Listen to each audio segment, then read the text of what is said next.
Habari mwanafamilia wa Miam Swahili, leo ni siku nyingine, karibu tupeane taarifa mbalimbali za michezo kwa upande wa klabu ya Simba baada ya kushuka dimbani hapo siku chache zilizopita kwenye upande wa mechi za kimataifa. Na kama ambavyo tunafahamu kwa sasa unasubiri tu mzunguko wa pili, lakini kama ambavyo tunajua ni kwamba sasa hivi ni tubaki mechi ni kila muda. Na siku ya hii leo tunafahamu kwamba kwa upande wa klabu ya Simba wanashuka dimbani kuvaana na Namungo.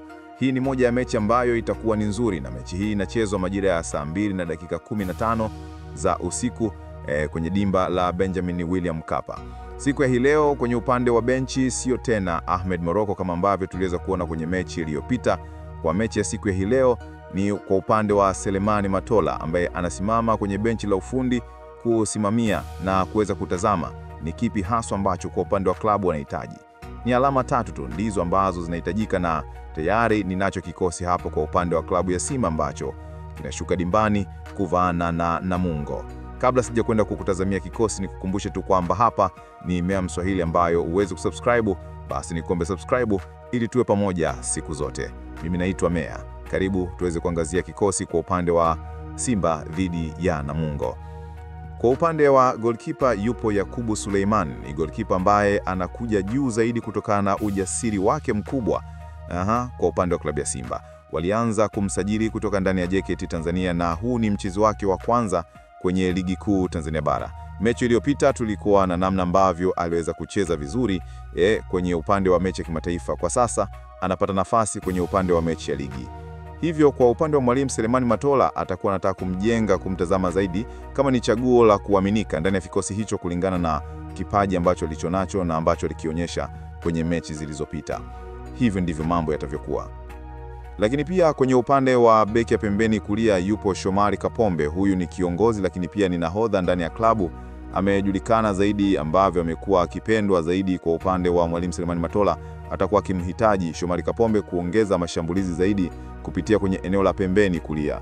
Lakini pia kwenye upande wa beki ya pembeni kushoto yupo Nabi Kamara. Huyu kwa upande wa Nabi Kamara tunafahamu na tunasema kwamba popote anaweza kupambana tu, na namna ambavyo amekuwa ana uwezo wa hali ya juu. Kwa upande wa mwalimu atakuwa akimhitaji zaidi kudhibiti kwenye eneo la ulinzi kuliko zaidi kushambulia, kwa sababu kutokana na vile ambavyo amekuwa akicheza. Lakini pia kwenye upande wa mabeki katikati yupo Rashid Rak.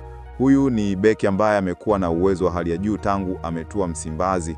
Tunaona namna ambavyo amekuwa na uwezo wa hali ya juu. Huyu ni kiongozi kwenye eneo la katikati kulingana na vile ambavyo anakuwa anacheza. Yeye jukumu lake zaidi itakuwa ni kuongoza safu ya ulinzi. Lakini pia Chamu Karabu yupo kwenye upande wa eneo hilo la beki wakati akisaidiana na Rashid Rak.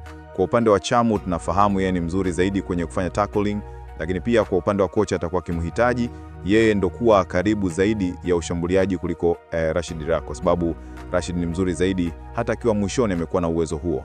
Lakini pia nikienda kutizama kwenye upande wa kiungo mkabaji yupo Yusuf Kagoma. Kwa upande wa Yusuf Kagoma kwa siku za vikaribuni tunaona namna ambavyo amekuwa ni mchezaji ambaye ana uwezo wa hali ya juu kuwazuia zaidi wapinzani. Kwa upande wa kocha, huyo ndiye atakuwa akihitaji zaidi kuwalinda mabeki wasikutane na mipira kwenye eneo la katikati. Lakini pia kwenye eneo hilo atasaidiana na Alassane Kante. Kwa upande wa Alassane Kante tunafahamu ni moja ya kiungo mwenye akili ya mpira, pasi za uhakika na thabiti. Yeye kwa upande wake atakuwa akihitajika zaidi kuunganisha ulinzi na kwenye eneo la kushambulia. Wakati huo pia kwenye eneo la kiungo mshambuliaji yupo Jean Charles Ahoua. Huyu ndiye mchezaji ambaye anatazamwa zaidi kulingana na ubunifu wake kwenye eneo la katikati. Anaweza kupiga faulo vizuri, anaweza kupiga kona vizuri. Kwa upande wa kocha, huyu ndiye atakuwa akihitaji zaidi kuweza kutengeneza nafasi za mabao. Lakini pia kwenye upande wa washambuliaji ambao wanacheza kwenye eneo la pembeni yupo Morris Abraham.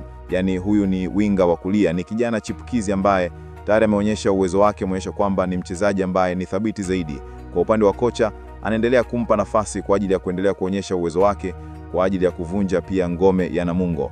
Lakini pia Elia Mpanzu atasimama kwenye eneo la winga ya pembeni kushoto. Huu ni mchezaji ambaye amekuwa na kasi, lakini pia ana uwezo wa kupiga cross, ana uwezo wa kuingia ndani. Kwa upande wa kocha atakuwa akimtegemea zaidi kwa kulingana na ubora wake na uwezo wake namna wa kuingia kwenye eneo la katikati, akimsaidia mshambuliaji wa mwisho ambaye ni Steven Mukwala.